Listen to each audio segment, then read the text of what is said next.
Yo Kamela Kusikiliza Udi Onvoa Nyonsonge Tuba Mukewa. À l'écoute pour s'informer.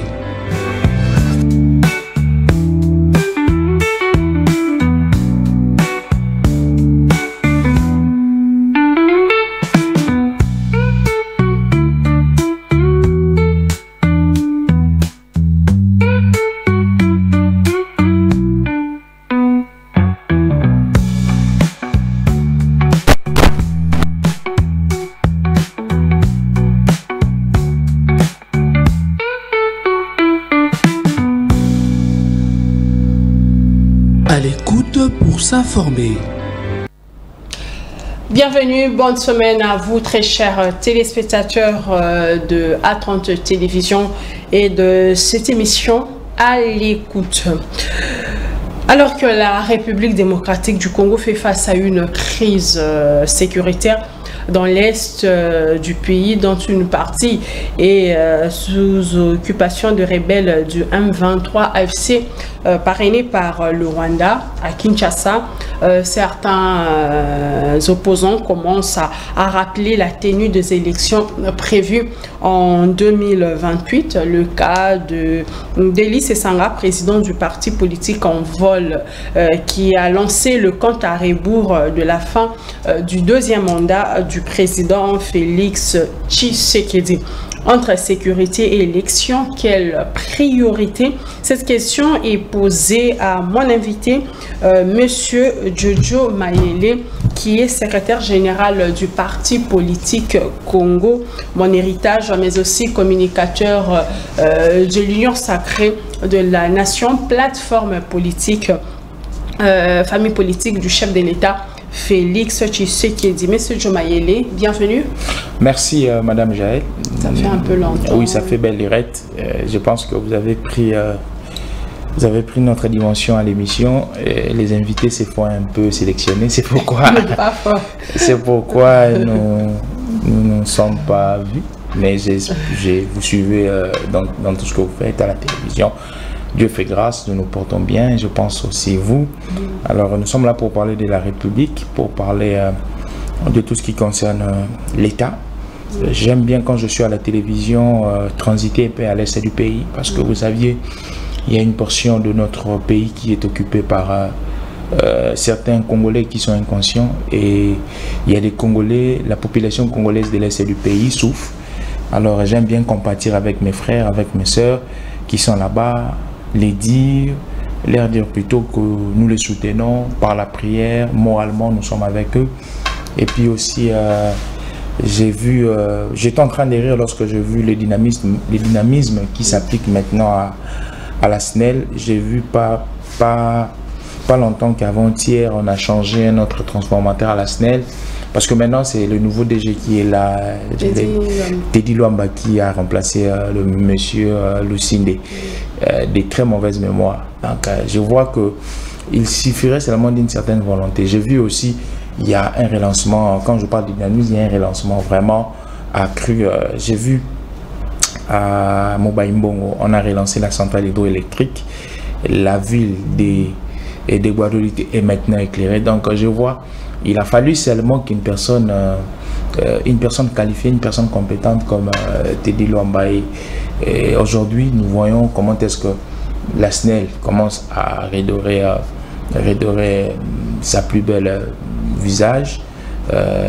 Maintenant, nous sommes en train de voir comment est-ce que les choses marchent, et les conseils, comment on appelle ça, le conseil administratif aussi soutient les DG. Donc moi je suis toujours très positif à toutes les personnes qui posent les actes qui vont au bénéfice de la population. Quand je parle du conseil d'administration, je vois même monsieur Justin Dédé Kodoro qui accompagne aussi monsieur Teddy Luamba. Donc je suis très positif. J'ai vu qu'il a fallu seulement une petite volonté, et c'est comme ça que les choses doivent marcher. Donc toutes les autorités de la République doivent aussi appliquer cette volonté pour faire marcher leur département en tout cas.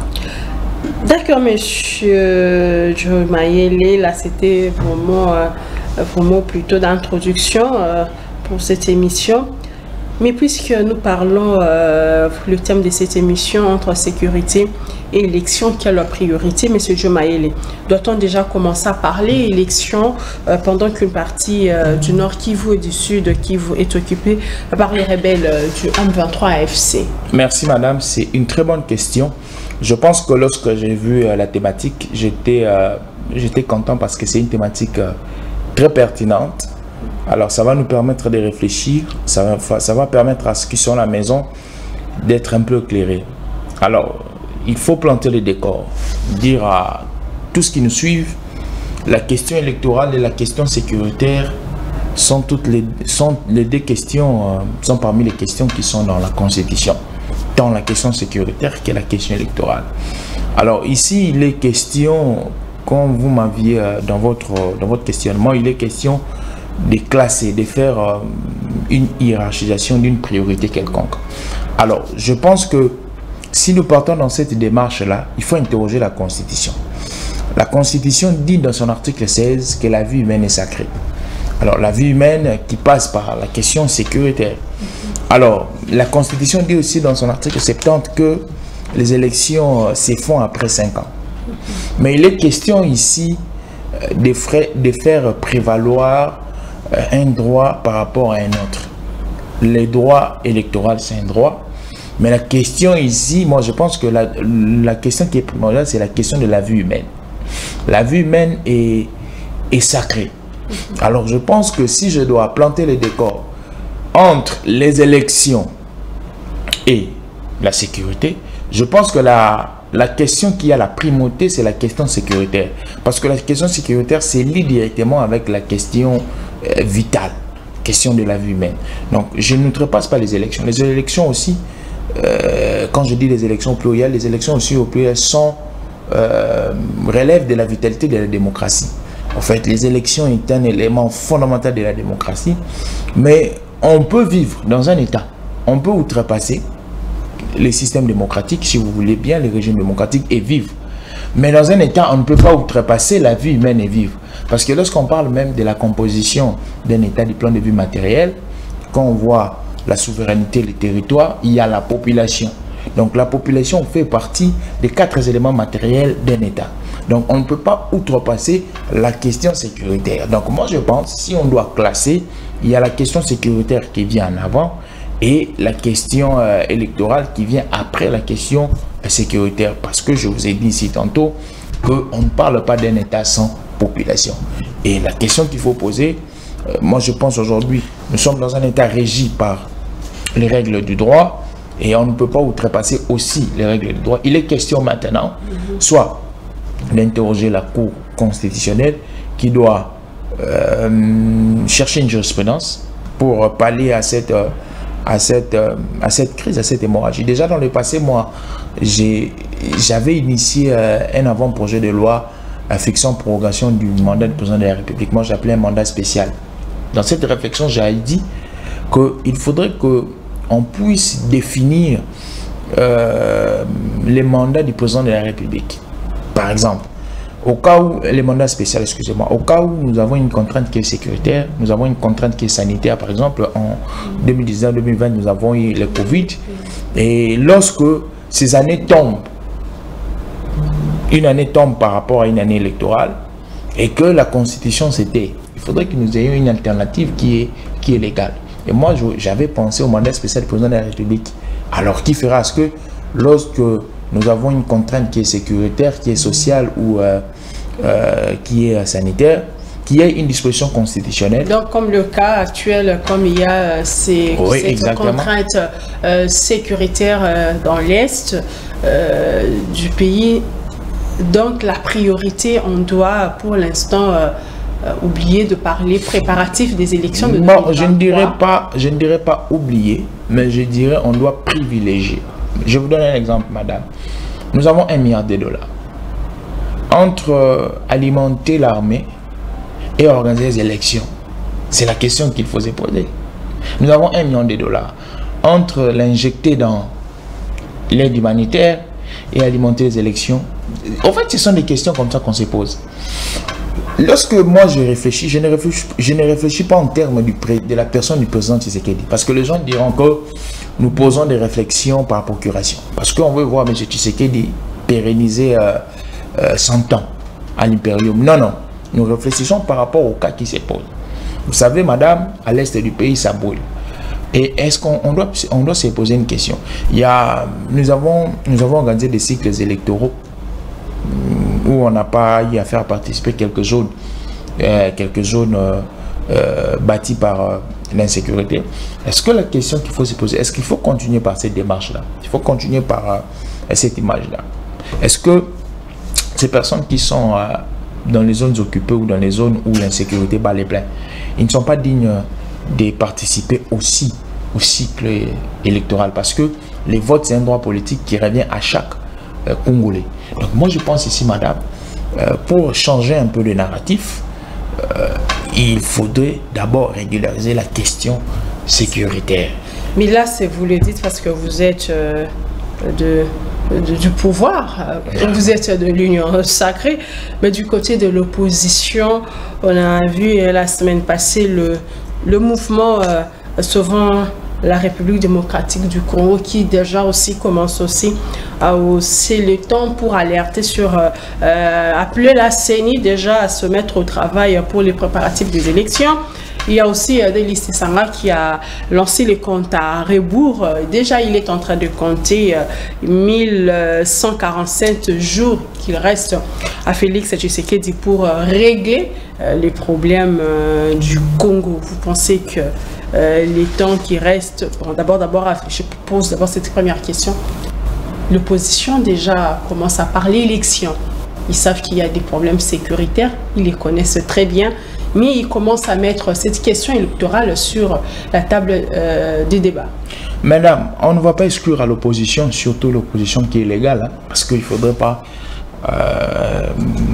pas prêter le concept opposition à certaines brebis galeuses.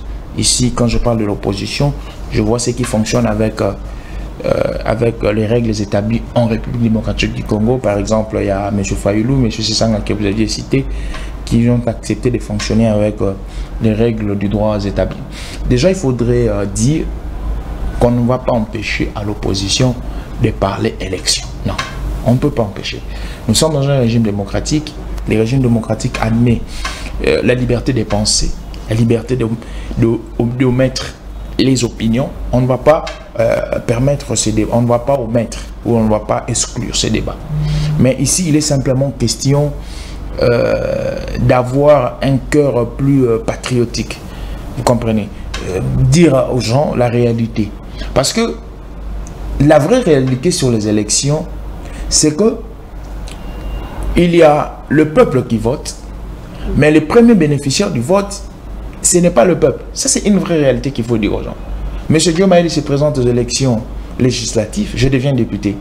Le premier bénéfice d'être député, ce n'est pas le peuple ou la population de la circonscription de Lukunga qui m'a voté. C'est d'abord moi-même. D'un œil plus politologique, lorsque les opposants parlent des élections, ils ont un peu une dimension égoïste. Une dimension égoïste, c'est parce qu'ils ne voient que leurs propres intérêts. Parce qu'un opposant qui sera député, par exemple un opposant qui est élu, parce que je ne pense pas que le pouvoir va quitter notre camp.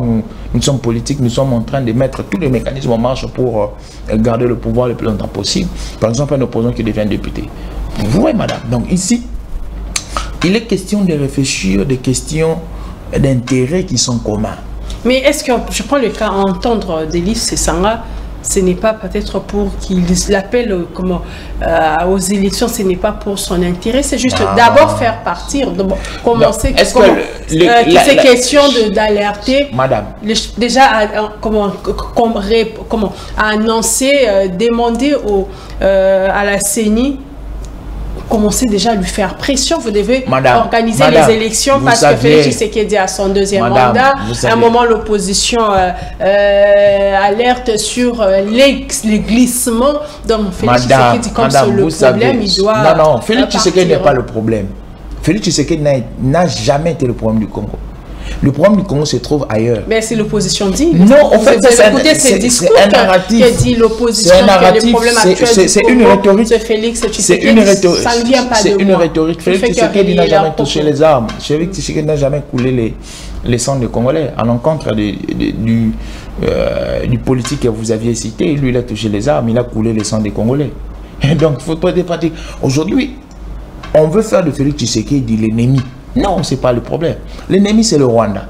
L'ennemi, c'est ces aventuriers-là. Prêtez-moi le vocabulaire, je l'ai dit. Ce sont ces aventuriers qui se réunissent au Kenya là-bas pour compléter contre la République. L'ennemi, ce n'est pas Tshisekedi. Tshisekedi qui construit les routes, Tshisekedi qui impose la gratuité de l'enseignement, Tshisekedi aujourd'hui qui fait renaître le Congo dans le concert des grands, c'est lui l'ennemi de la République. J'ai dit non, madame. Mais vous avez vu, il y a des opposants. On a vu, il y a un qui est passé dans les médias lorsqu'on lui a déposé la question de dénoncer l'agresseur. Il a dit qu'il ne les fera pas parce que le problème doit... C'est Tshisekedi. Non. Ce sont... J'ai dit, ces gens des opposants, c'est M. Makila. Il ne peut plus revenir ici au Congo.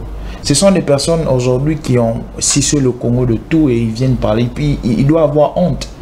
Ils sont allés dans cette rencontre parce qu'on leur a donné de l'argent par M. Kabila. Donc pour vous, le problème de ceux qui commencent à... Le problème, madame, le président Tshisekedi... Appeler à l'organisation des élections. Le problème n'est pas Félix Tshisekedi. Le problème n'a été jamais le président Tshisekedi. C'est au nom de quoi...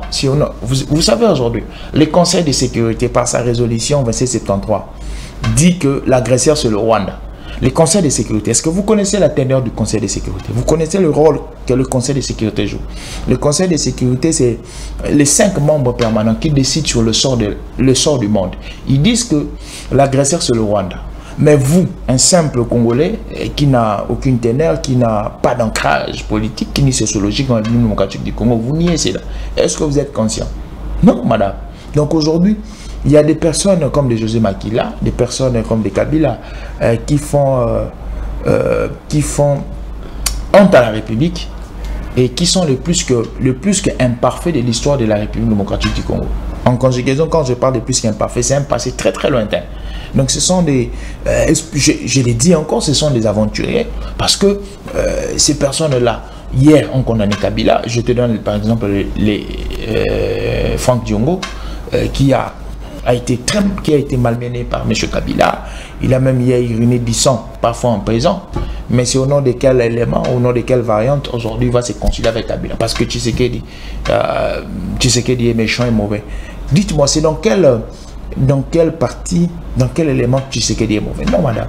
Mais M. Diomaye, il y a eu dans ce pays, même à l'époque de Joseph Kabila, l'opposition de l'époque lui a fait pression d'organiser les élections alors qu'aussi une partie du pays était menacée. Aujourd'hui, qu'est-ce qui change? Madame, qu'est-ce qui change? C'est qu'on nous attaque de tous bords. Aujourd'hui, M. Tshisekedi a démasqué l'agresseur. Nous connaissons que c'est le Rwanda. Il y a le M23 qui est le supplétif. Il y a une autre branche de ceux qui portent les vestes qu'on appelle les Sauvons le Congo. Donc, voilà la donne qui change. Le contexte n'est pas le même qu'en 2018. Le contexte, c'est que nous avons l'agresseur qui se manifeste. Nous avons les supplétifs qui est le M23 parce que les supplétifs a deux branches. Il y a la branche militaire, le M23, et puis la branche en veste qui est les Sauvons le Congo, qui se manifeste aujourd'hui. Voilà des éléments qui font à ce que moi, Diomaye, étant qu'un Congolais conscient, je ne parle pas étant que membre de l'Union sacrée, je ne parle pas étant que membre de Congo, mon héritage d'abord. Je suis Congolais parce que ceux qui meurent là-bas, ce ne sont pas des personnes polarisées ou colorées politiquement, non. Toutes les personnes qui meurent, ils meurent en identité congolaise. Donc, il faudrait, étant que Congolais, réfléchir aussi pour le bien-être des Congolais. Donc, moi, je pense, madame, quittons cette démarche. Les opposants, ce sont les politiques, surtout ceux qui opèrent. Je parle plus des opposants, des personnes opposants qui opèrent selon les règles de jeu de l'opposition fixées par les différentes lois de la République démocratique du Congo. Ce sont des personnes égoïstes. Aujourd'hui, dites-moi, madame, on va réfléchir un peu. On n'est pas dupe. Aujourd'hui, M. Tshisekedi n'est plus président de la République. Vous pensez que l'insécurité de l'Est va finir parce que il y a un monsieur qui vient de l'opposition qui devient président de la République? Vous pensez? Non, actuellement, l'opposition acquise, vous le savez bien, qui acquis le président de la République d'avoir mal géré la question sécuritaire. Aujourd'hui, si ça s'amplifie, c'est à cause madame, de ces méthodes stratégiques. L'AFC est né, l'AFC, je ne parle pas du M23, l'AFC est né sous le règne de M. Tshisekedi, président de la République. Dites-moi, c'est au nom de quoi M. Nanga va aller faire la rébellion? Quelles sont les revendications légitimes de M. Nanga? C'est là qu'il faut poser. Quand l'insécurité va s'amplifier, oui, ça s'amplifie, mais c'est au nom de quoi?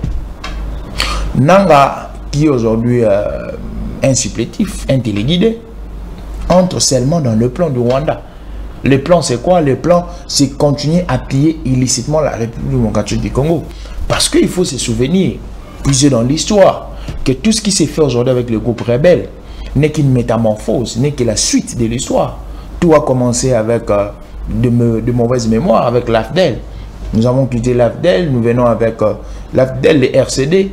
Les RCD avec ses émiettements, il y a le CNDP de Laurent Kunda, il y a le M23, et aujourd'hui M23 FC. Donc, Nanga aujourd'hui entre seulement dans la cadence, il entre dans les canevas des ennemis de la République. Donc il ne faudrait pas dire que c'est M. Tshisekedi. D'ailleurs, madame, M. Tshisekedi aujourd'hui a le mérite de démasquer l'agresseur. M. Tshisekedi aujourd'hui a le mérite de véhiculer les messages à l'international de l'agresseur qui est le Rwanda. Mais est-ce que ça a marché? Parce que oui, ça marche. Ça ne marche. fait que pleurnicher. Non. Mais par rapport à ça, au Caire, Félix Tshisekedi accuse Paul Kagame de vouloir scinder, annexer l'Est. Mais il y a quelques jours, Félix Tshisekedi disait qu'il avait une main tendue devant ce même Paul Kagame. Comment vous expliquez ces changements de discours? Non. Il faut avoir un esprit éveillé pour comprendre. M. Tshisekedi n'a pas changé de discours. C'est la langue de Molière. En fait, il faut aussi faire de très bonnes études pour comprendre M. Tshisekedi. Le problème avec certaines personnes, soit ils ne veulent pas comprendre, soit ils ont fait de très mauvaises études. Vous savez, nous qui avons, par la grâce de Dieu, fait de bonnes études, lorsque nous étudions les Français, je donne bien cette précision. Lorsque nous étudions les Français, on nous avait appris comment communiquer par les figures de style. Les figures de style, c'est une méthodologie de faire passer des messages d'une manière codifiée. Il y a plusieurs figures de style. La litote, l'hyperbole, les chiasmes, il y en a plusieurs. Le président de la République se trouve dans un tremplin international, et dans ce tremplin international, le président de la République ne fait qu'utiliser les figures de style pour véhiculer un message, mais un message qui est constant. Le message, c'est quoi? Le message que la République démocratique du Congo est agressée par le Rwanda. Mais il utilise de différentes manières qu'il véhicule ces messages. Lorsque mais oui, madame, c'est Kagame qui veut annexer une partie de l'Est, notre figure de style, dans le cadre des dénonciations. C'est toujours dans la même logique, dans la même pensée, dans la même philosophie, si vous vouliez, la philosophie de dire à l'international que le Congo n'est pas un pays belliqueux. Le Congo, c'est un pays très pacifique, et le narratif que le président garde, c'est le Rwanda qui est l'agresseur. C'est le Rwanda qui est le pays qui vient s'aimer la désolation et les troubles. Lorsqu'il dit que, je vais prendre ce qu'il a dit au sommet des Get and Rwanda en Belgique. Le président de la République dit que le problème c'est entre moi et Kagame. Il n'a qu'à dire à ses troupes de se retirer et ils se retireront. Mais est-ce que vous avez la latitude de comprendre? C'est simple. Quand quelqu'un vous dit, vous n'avez qu'à dire à vos troupes qui sont sur le sol congolais de vous retirer. Cela veut dire quoi en d'autres mots? Cela veut dire, il vous indexe indirectement d'être la personne qui instigue, la personne qui envoie. Mais il est dit par d'autres mots. C'est pourquoi j'ai dit, soit on a une très mauvaise volonté d'interpréter les dires de M. Tshisekedi, soit on a un problème de l'intellect de comprendre la méthodologie mise en place par M. Tshisekedi. Parce que parfois aussi à l'international ou parfois dans la vie, on a difficulté que certaines personnes comprennent par les niveaux au fait de la sagesse, de l'intelligence que nous dégageons. Donc moi, ici, je vous dis, madame, M. Tshisekedi n'est pas une personne qui vacille dans ses propos. Non. L'opposition veut nous faire comprendre, veut faire avaler à la population que M. Tshisekedi, c'est quelqu'un qui vacille dans ses dires. Non. D'ailleurs, il reste cohérent. Très cohérent. Aussi au superlatif. D'ailleurs, si vous regardez même ici à l'interne, tout ce qu'il a dit comme action et comme promesse ne font que se réaliser. Mais parce que là, la main tendue, là de l'autre côté, vous l'accusez. Comment non, je vous ai dit. Viendra alors vers vous parce que je vous ai dit. Je vous ai dit ici. Je vous ai dit, madame. La main tendue, c'est une figure de style que le président a utilisée. Oui, on n'en disconvient pas. Oui, c'est une figure de style. Est-ce que de l'autre côté, on va comprendre? Là, c'est vous qui expliquez ainsi. Oui. Mais c'est pourquoi je dis, nous, on a ce devoir. C'est pourquoi nous sommes dans les différents médias pour l'expliquer. Nous faisons une contre-communication de ce que nos frères de l'opposition disent. Ceux qui sont à l'opposition prennent le discours du président de la République pour l'interpréter péjorativement, pour mal l'expliquer, et que la population gobe très mal. Et que nous, qui sommes de l'Union sacrée, nous faisons ce travail-là. Et vous pensez que ça marche? Mais quand je suis sur Actu 30, vous savez combien est-ce qu'il y a les gens, les enfants, les papas, les mamans qui suivent Actu 30? Actu 30 a un ancrage. Donc lorsque je pense comme ça sur Actu 30, il y a ceux-là qui me suivent, il y a ceux-là maintenant qui ne vont plus prêter l'oreille à ce que disent certains égoïstes qui sont à l'opposition en tout cas. 1147 jours qui restent à Félix Tshisekedi, selon Délice Sanga, qui a lancé le compte à rebours. Vous pensez que dans les jours qui lui restent, il va mettre fin à l'insécurité et mettre fin aux défis sociaux, économiques du pays? Je pense que nous sommes dans une très bonne dynamique, madame. Ce n'est pas une question que je dois répondre spontanément et souffrir. Pourquoi? Parce qu'il y a plusieurs variantes qui entrent en cause. C'est pourquoi je vous ai dit, nous sommes dans une très bonne dynamique. Le président de la République a amorcé un combat, le combat de restaurer la paix totale, effective à l'est du pays. Je mets toujours cet accent sur le combat du président Tshisekedi. Pourquoi? Parce que la paix que veut restaurer M. Tshisekedi ne doit pas être une paix précaire, n'est pas une paix précaire. Alors, c'est pourquoi vous avez vu M. Tshisekedi s'affilier sur des fronts. Il y a un front qui est à l'extérieur, que nous appelons le front diplomatique, et un front interne qui est en interne avec notre appareil sécuritaire. L'appareil sécuritaire, elle est vaste, hein. La police, l'armée, les services de sécurité. Il y a un toilettage systématique qui s'est fait à l'interne. Mais prenons un peu l'aspect extérieur. Madame, aujourd'hui, vous voyez, la France qui était toujours hostile à la République démocratique du Congo, hostile par rapport à la prise de position. La France, quand vous regardez la genèse de la crise sécuritaire au Congo, la France y est.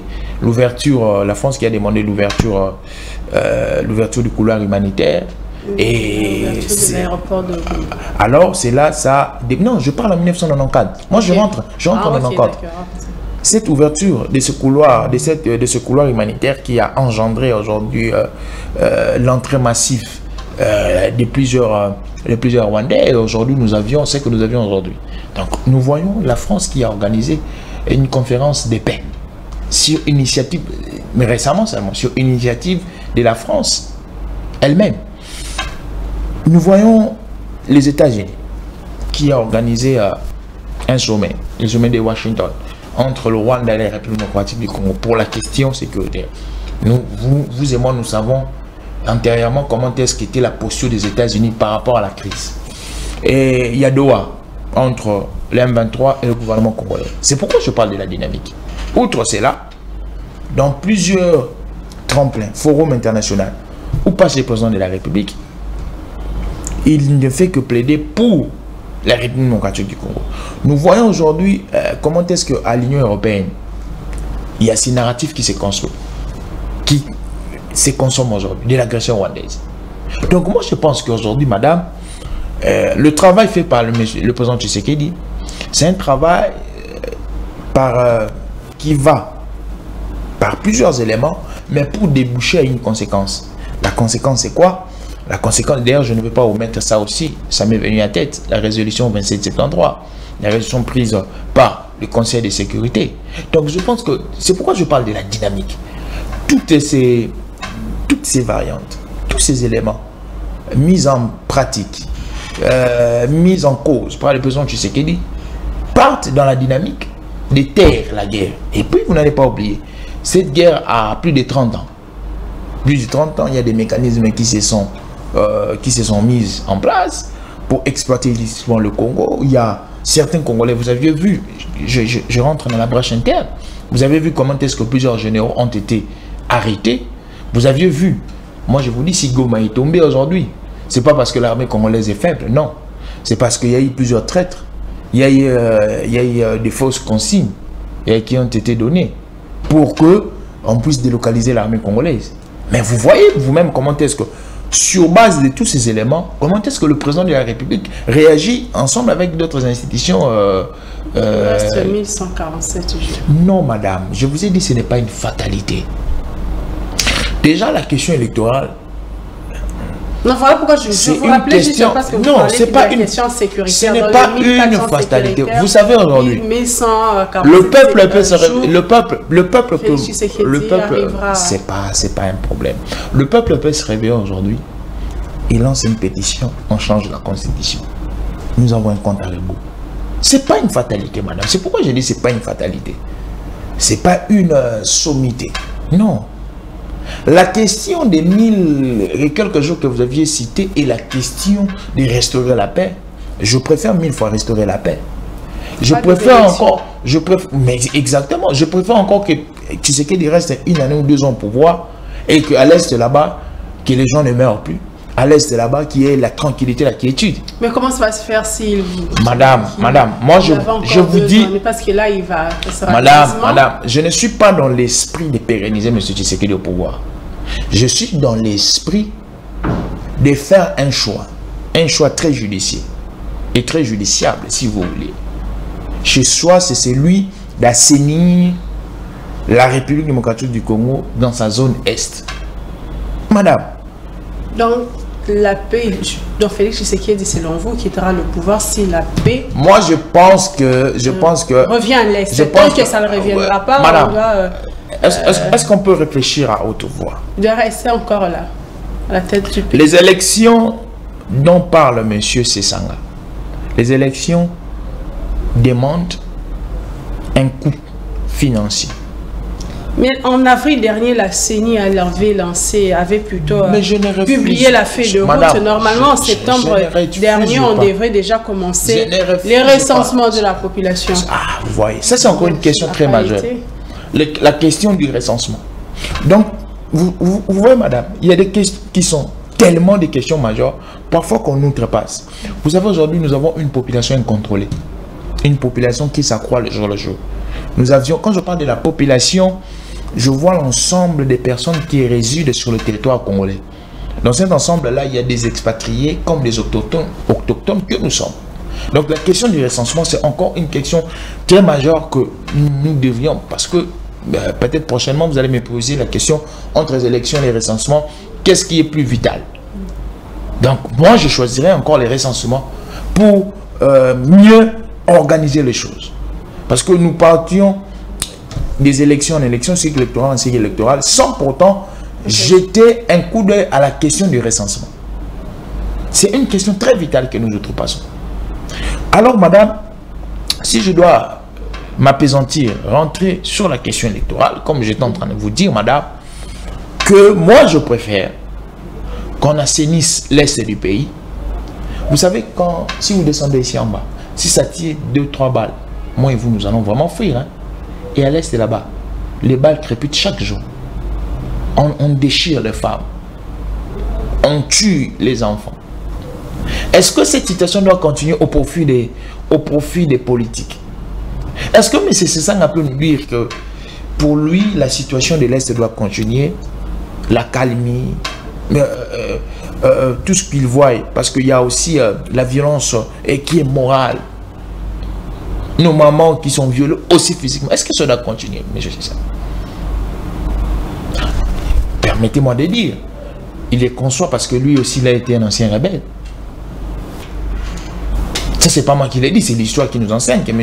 Sessang a été un ancien rebelle. Il les conçoit aussi. Il trouve ça normal. Mais tu sais qui n'est pas un ancien rebelle, qui n'a jamais tué, qui ne réside, qui ne se résume que par une lutte démocratique, ne peut pas adopter. Moi qui n'ai jamais tué madame, je ne peux pas accepter que cela continue.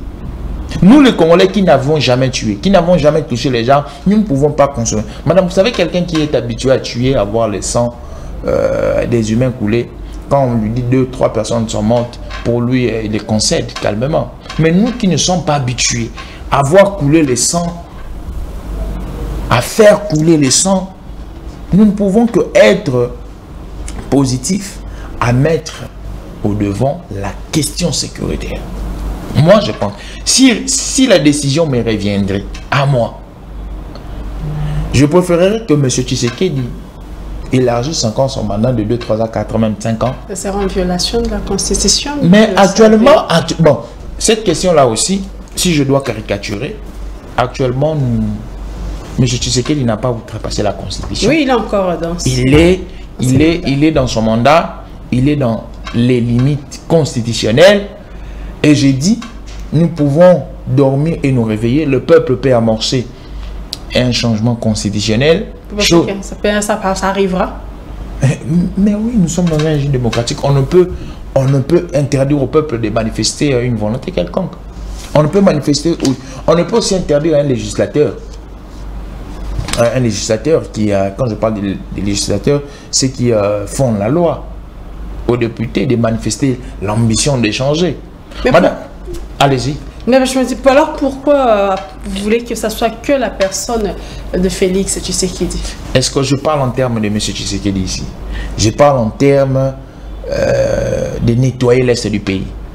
En termes de nettoyer l'Est du pays, mais vous souhaitez que cela soit fait par je souhaite que cela soit fait par lui parce que lui, il a manifesté. Quand je dis lui, le président Tshisekedi a manifesté l'éthique de celui qui veut taire cette insécurité. À part lui, vous ne trouvez pas d'autres personnes? Non, pour l'instant, à part lui, ceux qui sont passés en dirigeant les pays, ils nous ont démontré le contraire. M. Kabila nous a démontré le contraire. Or, c'est lui-même qui a alimenté cette insécurité. M. Tshisekedi, lui, il arrive, il nous démontre le contraire. Le contraire, c'est quoi? Qu'il veut taire cette insécurité. Le contraire, c'est quoi? Qu'il veut restaurer une paix durable. C'est ça le contraire. Parce que tout c'est fait voir par les actes et les actions. Tshisekedi, lorsqu'il arrive, jusqu'après, vous avez vu comment est-ce que le Congo a redoré son image du plan de vie international. Vous aviez vu, madame?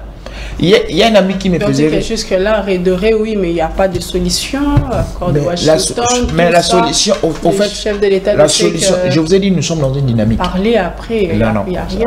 La solution, nous sommes dans une dynamique. Déjà à l'international, quand on est en international, dans le grand forum international, dans les grandes structures internationales, voici les armes qu'on utilise. Les stylos, les papiers et la bouche. L'argument. Mais vous n'allez pas dire à Tshisekedi à l'international face à Macron ou à Trump d'utiliser l'arme, non? Ben, il faudrait plutôt faire parler les armes à l'Est pour les armes se font parler, madame. Vous aviez vu, pas plus tard que, je pense la semaine passée, nos avions ont bombardé les positions stratégiques du M23. Et puis il faudrait savoir une chose. Les M23, ils sont un peu rusés parce qu'ils savent que si c'était dans une zone inoccupée par la population congolaise, l'armée congolaise allait déjà battre le M23. Le M23 aujourd'hui occupe Goma. Goma, c'est une ville habitable et habitée. Donc, ils prennent la population de Goma en otage. Si le gouvernement congolais attaque le M23 aujourd'hui, il y aura mort d'hommes. Et on dira que le gouvernement congolais, c'est un gouvernement inhumain. Vous aviez vu, lorsqu'il y a eu un affrontement entre les Ouazalines de l'armée congolaise et le M23, lorsqu'ils sont venus, ils sont entrés à Goma, c'est 10 000 Congolais qui sont morts. Puis on a dit qu'il faudra aussi, il y a certains qui disent que ça va ce qui se passe en Israël et son pays voisin, ils s'en foutent, ils veulent, chacun veut conquérir les terres. Bon, il y a une... Bon, ils s'en foutent parce que... Il y a certains qui ont donné cet exemple. Ils s'en foutent parce que la question de la vie humaine est outrepassée, madame. Israël bombarde, l'autre bombarde, ils s'en foutent. Ici, nous parlons, madame, on consacre presque dans tous les documents légaux du monde, il est consacré la vie humaine. On n'achète pas la vie. Non, non. Lorsqu'une personne est morte, c'est fini. Or, il y a d'autres choses qu'on peut refaire. Je vous dis, madame, on peut refaire une élection.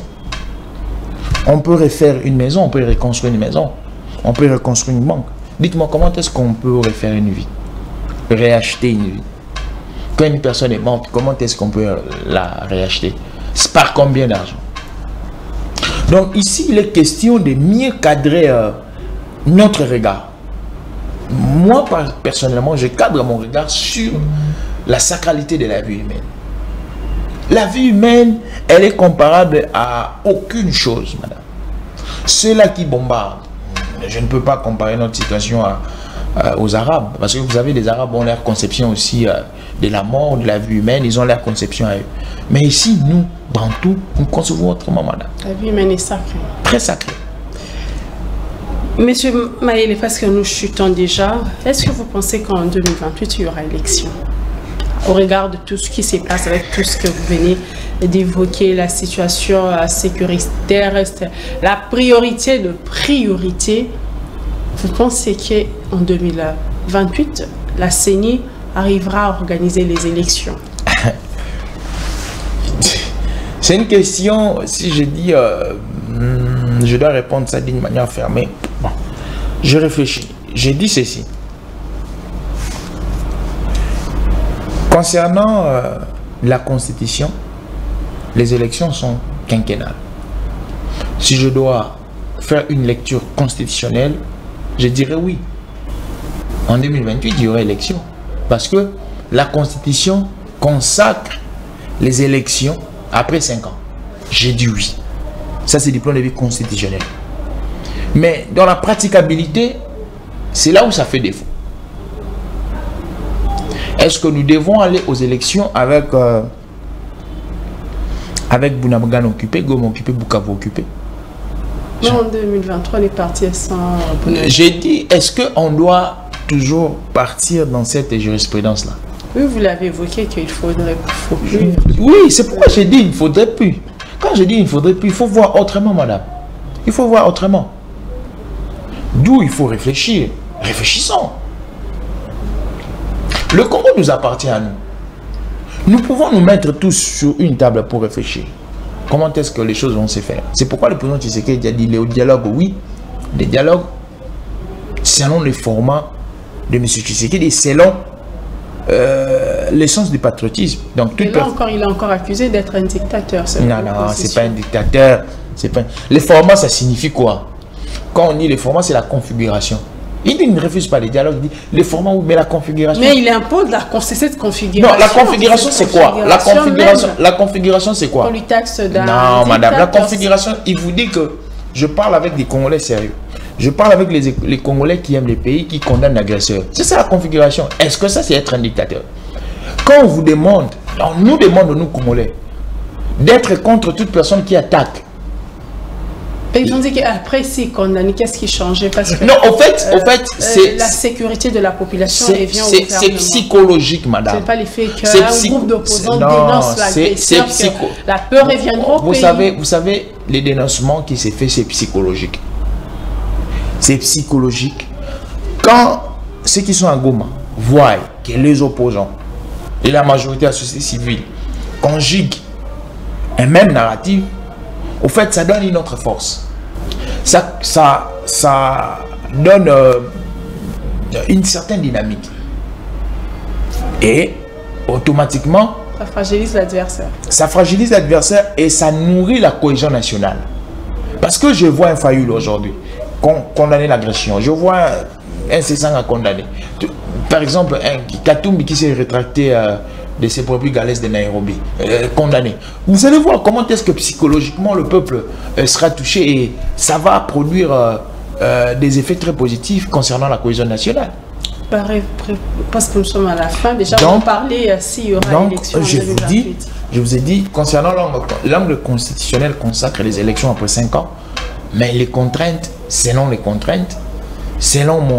mon analyse, je pense que les choix nous devons faire un choix fort, un choix de construire la nation, un choix de restaurer la paix. Parce que si nous ne le faisions pas, nous condamnons les générations futures à cette crise, à cette domination, à cette barbarie.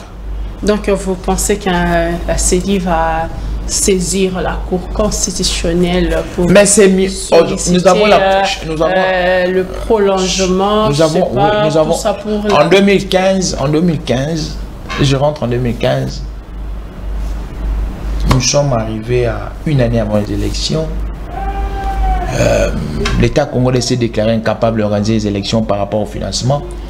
La Cour constitutionnelle qui doit éclairer par rapport à l'interprétation de la Constitution a dit que le président de la République reste en fonction jusqu'à l'installation du successeur. 2015, 16, 17, 18, 3 ans. Donc les mandats se finissent en 2016, mais il y a eu un rajout de 2 ans par rapport à la circonstance. La circonstance c'était quoi?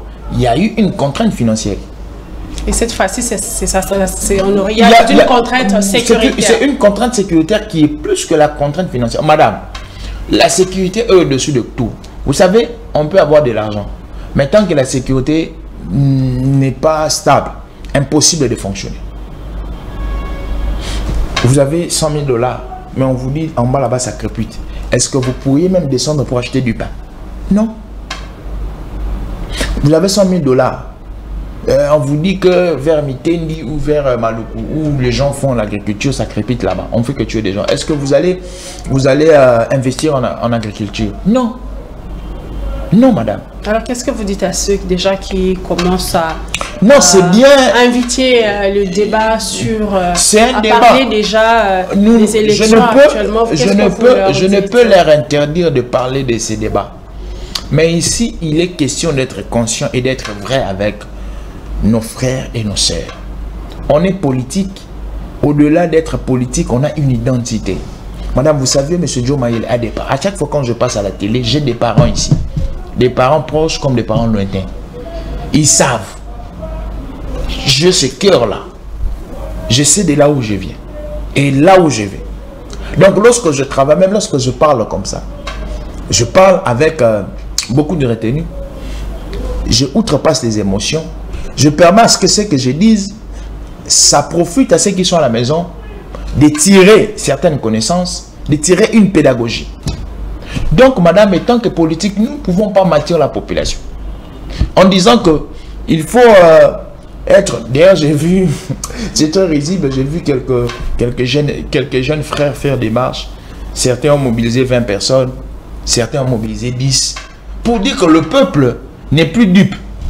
Le peuple n'est pas avec vous. Le peuple comprend la situation. Ici, avec cette situation qui est... Vous dites qu'on l'appelle, on dit qu'un jour le peuple va se réveiller. On a vu ce qui s'est passé en Tanzanie. Le peuple est réveillé. Kenya, apparemment, le peuple est derrière son commandant suprême. Le peuple est derrière M. Tshisekedi. Le peuple n'est pas dupe, madame. Donc, je vous dis ici, moi, comme étant leader d'opinion, je fais un choix. Le choix de la sécurité. Le choix de la paix. Parce que je ne veux plus voir nos mamans. Je ne veux plus voir nos soeurs. Je ne veux plus voir nos frères. Nos enfants être tués, madame. Vous êtes mère. Vous connaissez la douleur de l'enfantement. Est-ce que accepteriez-vous voir votre enfant être tué, être déchiqueté comme un mouton? Non. Il faudrait que ceux qui sont de l'opposition disent aussi la vraie réalité électorale à ceux qui nous suivent. La vraie réalité électorale, c'est quoi? Lorsque vous êtes voté, vous n'allez pas répondre directement aux besoins de la population. Il vous faudra un temps. Et dans ce temps-là, qui bénéficie? Mais or, lorsque la sécurité est stabilisée, la sécurité c'est pour tous, tant pour les autorités, pour la population. Donc, c'est pourquoi moi j'ai dit, étant que citoyen congolais, étant que patriote, je ne peux que être pour la question sécuritaire. Mesdames et messieurs, nous arrivons à la fin, au terme de cette émission où on a parlé sécurité ou élection, parce que la question électorale commence à s'inviter sur la table des discussions. Des opposants commencent à lever les voix, rappelant même les jours qui restent au président de la République et appelant la CENI déjà à commencer à se préparer pour préparer les élections prévues le 16 décembre 2028 selon la feuille de route publiée par la CENI en avril dernier. Et sur cette question, j'ai invité sur ce plateau Monsieur Jojo Mayele, qui est secrétaire général du parti Congo Mon Héritage. Pour lui, la question sécuritaire reste la priorité. Mais madame, je dirais aussi, je dirais aussi à nos députés qui légifèrent de voir cette question. Parce que il revient aussi, c'est une part des responsabilités à nos députés de voir, peut-être d'initier une. D'ailleurs, moi je connais un député récemment, je vais lui donner cet avant-projet de loi fixant mandat spécial du président de la République, l'honorable Fleury Mapamboli, qui ne cesse aussi de multiplier les productions législatives, qui est très dynamique. Aujourd'hui, nous voulions voir des députés rentrer dans la peau du député. Ça signifie quoi? Faire le travail auquel ils sont votés. Ils sont votés pour quoi? Contrôler l'action du gouvernement, légiférer. On légifère les lois qui vont au profit de la population. Donc ici, j'invite aux députés de prendre déjà cette question, de commencer à griffonner, soit les mettre devant l'hémicycle. Je sais que maintenant, ils sont un peu frissonnés par l'élection du nouveau président. Donc, nous, à l'Union Sacrée, nous avons choisi déjà le président Aimé Boji. Donc, j'incite les députés à légiférer. J'incite aussi, je vous ai dit tantôt, moi, je vais remettre cette loi à l'honorable Mapamboli, Fleury Mapamboli. Nous allons amener ça. L'avant-projet de loi fixant mandat spécial du président de la République. Bon, on espère que M. Joe Mayele, cette émission restera comme un testament pour vous. L'avenir va vous donner raison ou tort. On espère, on est là, comme les gens le disent, qui vivra, verra. Nous sommes arrivés à la fin de cette émission. Comme je le disais, je recevais M. Joe Mayele qui souhaite que la question sécuritaire soit la priorité de priorité devant la question électorale. Merci à vous de nous avoir suivis. Je vous retrouve très prochainement avec un nouveau invité, pourquoi pas avec une nouvelle thématique. Bonne suite de programme sur A30 Télévision. Au revoir. Listening. À l'écoute. Yo Kamela.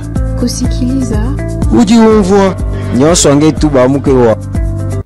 À l'écoute pour s'informer.